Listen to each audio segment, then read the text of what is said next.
Hello प्यारे बच्चों, बहुत बहुत स्वागत अपने YouTube channel commerce with Sanjeev sir में। और सबसे ज़्यादा बेस्ट यूट्यूब चैनल आपको बीकॉम की सारी जो सर्विसेज हैं हर तरीके से आपके पास तक पहुंचा रहा है। चाहे वो पीडीएफ नोट्स हों, चाहे वो आपके एमसीक्यू क्वेश्चंस हों, चाहे डिस्क्रिप्टिव हों, चाहे कोई भी सब्जेक्ट क्यों ना हो। जिस सब्जेक्ट को हम स्टार्ट करेंगे वो एकदम बेहतर तरीके से होगा और बहुत ही अच्छी इजी लैंग्वेज में होगा। और इसके साथ साथ में हमारे चैनल पे जो कंटेंट है वो आपके लिए डीपली मिलेगा और अच्छी लैंग्वेज में मिलेगा।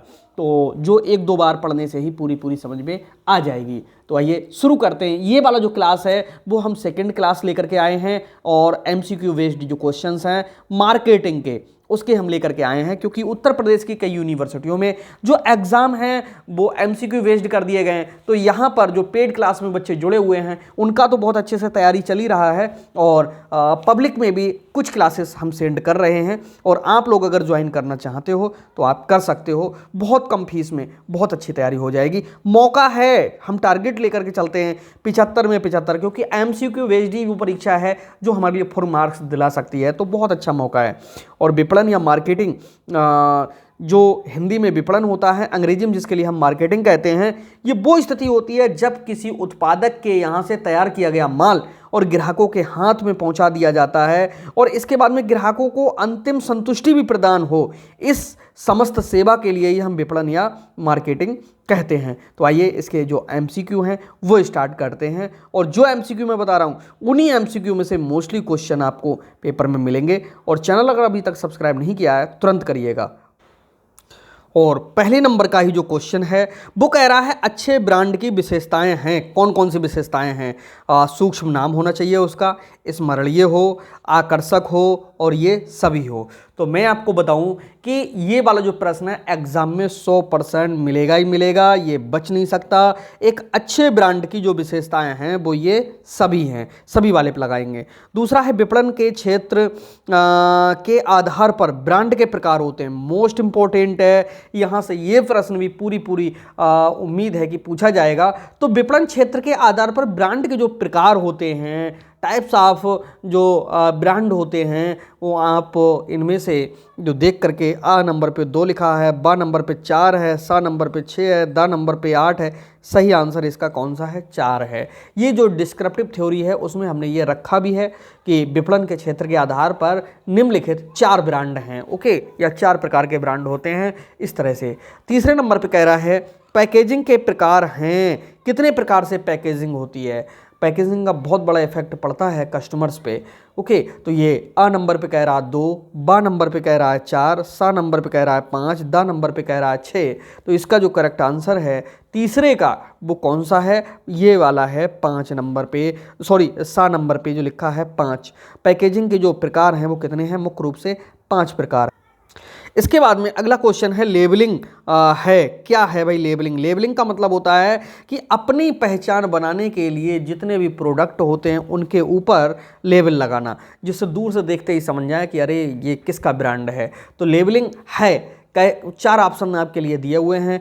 आ नंबर पे लिखा है अनिवार्य, बा नंबर पे अनावश्यक, सा नंबर पे ऐच्छिक और दा नंबर पर लिखा है धन की बर्बादी। तो आपको तो पता है कि लेबलिंग के आधार पे संस्थाओं को, कंपनियों को बहुत बड़ा मुनाफा होता है। तो इसका जो करेक्ट आंसर है चौथे का वो कौन सा है? अनिवार्य है। तो इसको कंपलसरी कर दिया गया है। अगला है सबसे अधिक व्यापक क्षेत्र है। भाई किसका है? सबसे व्यापक का मतलब होता है विस्तृत, और व्यापक का मतलब यहाँ पर यह भी लिया गया है जिसको दूर दूर तक जाना जाए, पहचाना जाए, स्वीकार किया जाए। तो सबसे अधिक व्यापक क्षेत्र है वो किसका है? ब्रांड का है, लेबलिंग का है, पैकेजिंग का है, व्यापार मार्ग का है।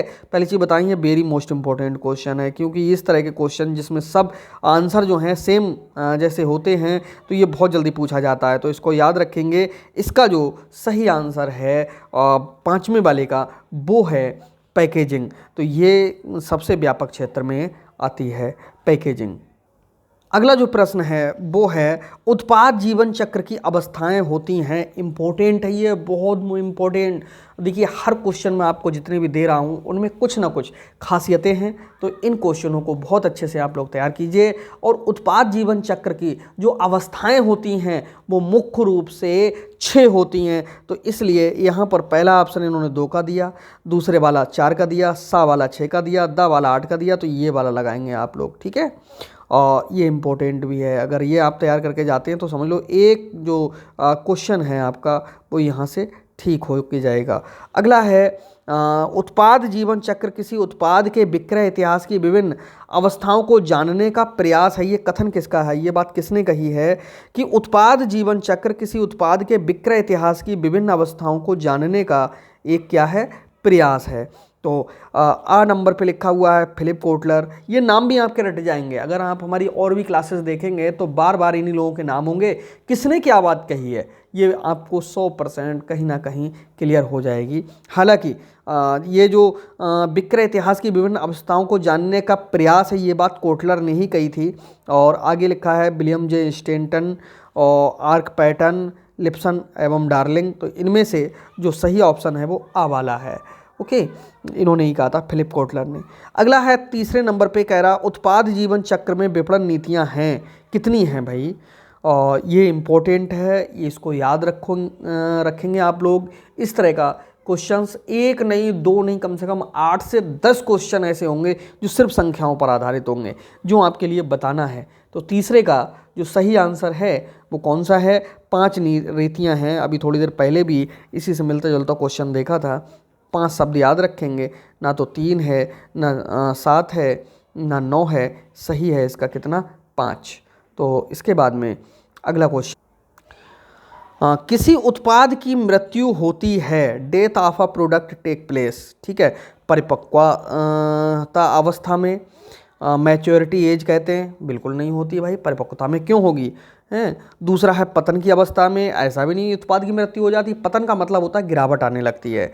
सा नंबर पे संतृप्ति अवस्था में, यानी जिसमें सबसे ज़्यादा हाई स्टेज होती है। और द है अप्रचलन की अवस्था में, तो इसका सही आंसर अप्रचलन है। जिस उत्पाद का प्रचलन ही चला गया तो समझ लीजिएगा कि वो फिर मार्केट में फिर टिक नहीं पाएगा। तो करेक्ट आंसर इसका कौन सा है, द वाला। अगला क्वेश्चन तो भाई बहुत ही ज़्यादा मोस्ट इंपॉर्टेंट है ये, नवीन उत्पाद विकास के कितने सिद्धांत हैं, ये तो पूछा ही जाएगा, ये प्रश्न बच नहीं सकता। और इसके जो आंसर्स हैं, पहला नंबर पे 2 है, दूसरे पे 4 है, तीसरे पे 6 है और चौथे पे कितना है, 8 है। तो नवीन जो उत्पाद विकास के सिद्धांत हैं वो उनकी संख्या 4 ही है। तो 4 वाले के लिए आप विशेष रूप से ध्यान रखेंगे, ओके। और 4 इसका सही आंसर है। अगला है नवीन उत्पादों की असफलता के कितने कारण हैं। तो ये चीज़ इसमें थ्योरी में बताई गई है कि जो नवीन उत्पाद हैं उनमें असफल होने का मतलब है कि जो मार्केट में चल नहीं पा रहे हों, मार्केट में जिनको कोई खरीदने को तैयार ना हो, ओके। तो उनके कितने हैं, 8 कारण बताए गए हैं, इसका याद रखेंगे। अगर विकास सिद्धांत की बात करेंगे तो 4 हैं, और असफलता की बात करेंगे तो 4 से ठीक दुगने गड्ढे में हो, तो वो कितने हैं, 8 हैं। अगला है नवीन उत्पाद विकास से आशय है, भाई किस चीज़ से, इसका सीधा सीधा अर्थ है। पहले नंबर पर कह रहा उत्पाद पंक्ति में नवीन उत्पाद को जोड़ना है, पुराने उत्पाद में सुधार करना है, उपभोक्ता संतुष्टि पर बल देना है, और ये सभी तीसरे नंबर पर लिखा है ये सभी। तो उम्मीद है कि आप इशारा समझ गए होंगे। करेक्ट आंसर इसका लास्ट वाला है, जिसका नाम है ये सब। अगला क्वेश्चन आता है अधिकांश नवीन उत्पाद रहते हैं, असफल रहते हैं, सफल रहते हैं, 100% सक्सेस और 100% unsuccess. Very very most important ये क्वेश्चन है। ऐसे क्वेश्चन आपकी जो मेंटल कैपेसिटी है तो उसको जांचने के लिए, परखने के लिए लिए जा सकते हैं। तो अधिकांश नवीन जो उत्पाद होते हैं वो क्या रहते हैं, असफल रहते हैं, ओके। क्यों असफल रहते हैं, क्योंकि नया नया मार्केट में आता है। तो तुम सोचो कि 100% सफल हो जाएंगे, तो ऐसा नहीं होता है, और 100% असफल हो जाएंगे ऐसा भी नहीं होता है। तो इसका जो सही आंसर है वो असफल है, लेकिन 100% असफल नहीं है। तो अधिकांश जो मार्केट में नई चीज़ें आती हैं वो थोड़ा टाइम लेती हैं, तो शुरू में उनमें असफलता भी। अगला प्रश्न है, इंपॉर्टेंट प्रश्न है, मूल नीति निर्धारित होती है। देखिए इस वाली क्लास में जितने भी एमसीक्यू क्वेश्चंस हैं एकदम बेस्ट हैं, और इनको अगर आपने तैयार कर लिया तो जब भी हम पेपर देने जाओगे तो आपके लिए बहुत हेल्प मिलेगी। एक बार में तैयार ना हो, 2 बार में करिए, 3 बार में करिए, लेकिन ये क्वेश्चन आपको 100% तैयार करना ही करना है। ओके, कुछ भी करो ये तैयार करना है। तो मूल नीति जो निर्धारित होती है निम्न प्रबंधकों द्वारा होती है, मध्यम प्रबंध द्वारा होती है, उच्च प्रबंध द्वारा होती है, विक्रेताओं द्वारा होती है। तो मूल्य नीति का मतलब क्या होता है? मूल नीति 2 शब्दों से मिलकर के बना है, मूल्य प्लस नीति। तो ये मूल्य के संबंध में या तय करने के संबंध में जो योजनाएं बनाई जाती हैं वही मूल्य नीति होती है। तो ये हमेशा उच्च प्रबंध द्वारा होती है, ठीक है, ग्राहकों द्वारा नहीं होती है, ना मध्यम प्रबंध द्वारा होती है, ना निम्न द्वारा होती है। ये होती है उच्च प्रबंध में, जो अच्छे पदों पर लोग बैठे हुए हैं वो लोग इस चीज़ के लिए स्पष्ट करते हैं। अगला है सेकंड नंबर पे कि मूल्य नीति होती है उपभोक्ता के पक्ष में, सरकार के पक्ष में, उत्पादक निर्माता के पक्ष में और सभी के पक्ष में। तो इस तरह के जो क्वेश्चन होते हैं उनका आपको पता है। अब तो उम्मीद लगी गई होगी कि इस तरह का अगर पेपर में आए तो सभी वाले को आप बहुत ध्यान से देखेंगे, मोस्टली आंसर वही होगा।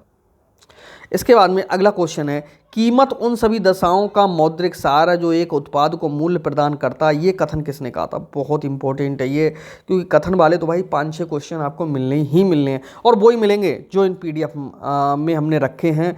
और ये जो पीडीएफ हैं, इस तरह की पीडीएफ वो पेड क्लास में मिल रही हैं, विद आंसर्स मिल रही हैं। तो आप लोग भी अगर ज्वाइन करना चाहो तो ऑफिस का नंबर है 971983 101, जहाँ से आप ज्वाइन कर सकते हो। ओके, ये 97 198 3 101 ये नंबर है जहाँ से आप हमें फॉलो कर सकते हो, क्लास ज्वाइन कर सकते हो, और सारे जो सब्जेक्ट्स हैं वो बहुत अच्छे से कवर कर सकते हो बहुत ही कम फीस में।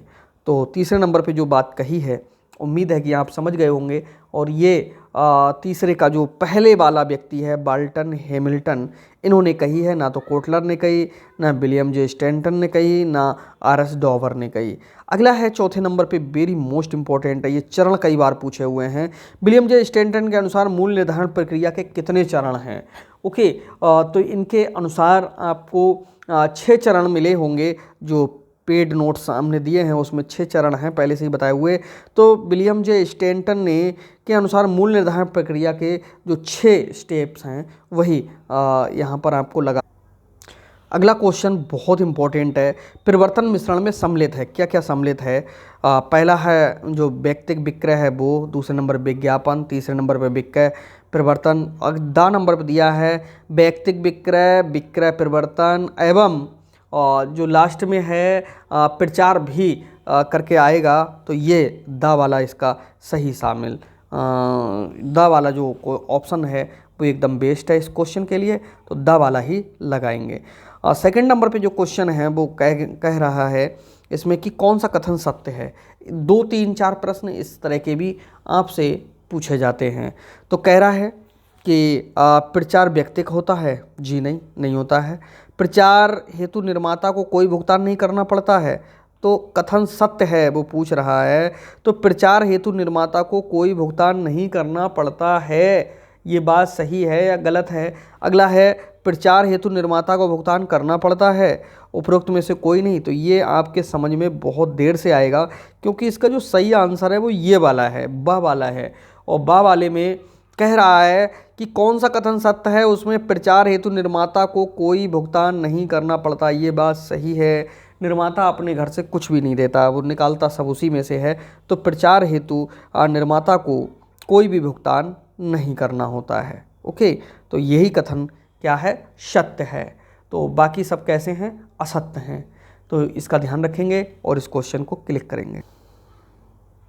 अगला प्रश्न है कि व्यक्तिगत विक्रय में सम्मिलित है। भाई क्या सम्मिलित है व्यक्तिगत विक्रय में? आ नंबर पे विक्रय करना, बा नंबर पे ग्राहकों की सेवा करना, सा नंबर पे संस्था की ख्याति बढ़ाना, और दा नंबर पे है उपयुक्त वर्णित सभी कार्य करना। तो इसका आपको उम्मीद है कि आंसर मिल रहा होगा और आपके माइंड में भी आ रहा होगा कि उपयुक्त वर्णित सभी कार्य करना है, क्योंकि सभी वाले जो हैं मोस्टली आंसर मार्केटिंग में मिलेंगे। तो इसका करेक्ट आंसर है दा वाला। अगला क्वेश्चन कह रहा है कि कौन सा कथन सत्य है, ये आपके लिए बताना है। आ बा सादा 4 क्वेश्चन आपके लिए दिए हुए हैं, 4 स्टेटमेंट हैं दिए हुए, देखते हैं इनमें कौन सा सही है। ओके, पहले नंबर पे कह रहा है कि व्यक्तिक विक्रय विक्रय कला के समानार्थी है, बिल्कुल नहीं है। दूसरे नंबर पे है व्यक्तिक विक्रय एवं विक्रय कला में कोई संबंध नहीं है, तो भाई ये भी सही नहीं है, क्योंकि हमको सत्य कथन ढूंढना है, तो ये सत्य नहीं है। ओके, और व्यक्तिक विक्रय में विक्रय कला सम्मिलित है, ये इंपॉर्टेंट है और इसके साथ में सही भी है। व्यक्तिक विक्रय में विक्रय कला भी सम्मिलित है, और चौथे नंबर पे है विक्रय कला में व्यक्तिक विक्रय सम्मिलित है। अब ये आपके माइंड को बहुत घुमाएगा प्रश्न, लेकिन इसको जरा ध्यान से आप पढ़ो, ये क्या कहना चाह रहा है। ऊपर कह रहा है कि कौन सा कथन सत्य है, तो इसका सही कथन यही है कि जो व्यक्तिक विक्रय होता है उसमें जो विक्रय कला होती है, बेचने की, माल बेचने की जो कला होती है, वो भी शामिल हो। अगला प्रश्न है बाह्य विज्ञापन में सम्मिलित हैं, भाई क्या क्या चीज़ सम्मिलित है। आ नंबर पे समाचार पत्रीय विज्ञापन, ब नंबर पे पत्रिका विज्ञापन, सा नंबर पे हैं फोल्डर्स, और चौथे द नंबर पे हैं पोस्टर्स। तो बाह्य विज्ञापन में क्या चीज़ शामिल है, आंतरिक विज्ञापन और बाह्य विज्ञापन, दो तरीके के विज्ञापन होते हैं। तो इसमें जो बाह्य विज्ञापन में हैं वो पोस्टर्स ही शामिल किए गए हैं, इसको आप विशेष ध्यान रखेंगे। वेरी वेरी मोस्ट इंपॉर्टेंट ये क्वेश्चन है, बाह्य विज्ञापन में सम्मिलित हैं तो क्या शामिल है, पोस्टर्स हैं। ओके, और अगला है विज्ञापन का जो माध्यम है वो क्या है, नमूने, प्रीमियम, कैलेंडर, डायरी आदि, क्रियात्मक प्रदर्शन। तो यहाँ पर विज्ञापन का जो माध्यम पूछ रहा है, वो प्रकार नहीं पूछ रहा है, किसके माध्यम से हो सकता है ये आपसे पूछ रहा है। तो कैलेंडर और डायरियाँ हैं, ये जो सेंड की जाती हैं, लोगों को भेंट की जाती हैं, दी जाती हैं, ये विज्ञापन का ये क्या है, माध्यम है। ओके, और आपको तो ये लगेंगे कि ये सभी हैं, लेकिन इसका जो सुटेबल है माध्यम वो यही है, कैलेंडर और डायरियों के माध्यम से। अगला क्वेश्चन है कौन सा कथन अधिक सही है। अधिक सही का मतलब है कि थोड़े थोड़े सब सही होंगे, लेकिन सबसे ज़्यादा सही कौन सा है ये आपको छांटना है आ बा सा दा में से, और आप ध्यान से इसको देखिए। आ नंबर पे लिखा हुआ है कि विक्रय संवर्धन व्यक्तिक विक्रय में सहायक है, यानी विक्रय संवर्धन का मतलब है कि जो पर्सनल जो सेल्स प्रमोशन है वो क्या हेल्प करता है पर्सनल सेलिंग में या नहीं करता है, ये आपके लिए कितना सही लग रहा है। दूसरे नंबर पे कह रहा है विक्रय संवर्धन विज्ञापन में सहायक है। सा नंबर पे कह रहा है विक्रय संवर्धन व्यक्तिक विक्रय एवं विज्ञापन में सहायक है। अब देखो दोनों चीज़ें आ गई, व्यक्तिक विक्रय और विज्ञापन, तो यही वाला सही लगाएंगे, सा वाला, ठीक है। और उपरोक्त में से कोई नहीं, तो ऐसा नहीं है, यही वाला सा वाला इसका सही आंसर है। अगला है जो क्वेश्चन, नमूनों का मुफ्त वितरण सम्मिलित है, किस में सम्मिलित है भाई, उपभोक्ता संवर्धन में है, व्यापारी संवर्धन में है, उपभोक्ता एवं व्यापारी संवर्धन में, उपरोक्त में से कोई नहीं है। तो इसमें मैं बताऊं कि नमूने जो डिस्ट्रीब्यूट किए जाते हैं तो उनमें व्यापारी संवर्धन के लिए नहीं, वो तो उपभोक्ता संवर्धन के लिए होते हैं, जिससे अधिकांश उपभोक्ता हैं उन नमूनों का प्रयोग करें और वो व्यापार से जुड़े। तो इसका जो सही आंसर है वो कौन सा है, आ वाला है। तो इस तरह से ये महत्वपूर्ण प्रश्न थे जो आपने देखे, और आप लोगों को अगर अच्छे लगे हों इनको 2-3 बार आप देखिए, और आपका ये बिल्कुल जो पेपर है बहुत अच्छा जाएगा। और अगर कहीं कोई डाउट हो, सही से तैयारी नहीं हो पा रही, तो आपकी हेल्प के लिए ऑफिस का नंबर है 97198111 और 01। ये ऑफिस का व्हाट्सअप नंबर है 9719811101। यहाँ से आप हमारा पेड क्लास भी ज्वाइन कर सकते हो, हमको फॉलो कर सकते हो। सारे सब्जेक्ट्स की पूरी जिम्मेदारी उसमें हमारी होती है। तो कैसा लगा आज का क्लास, जरूर लिखिएगा। मिलते हैं नेक्स्ट क्लास में, तब तक के लिए बाय बाय।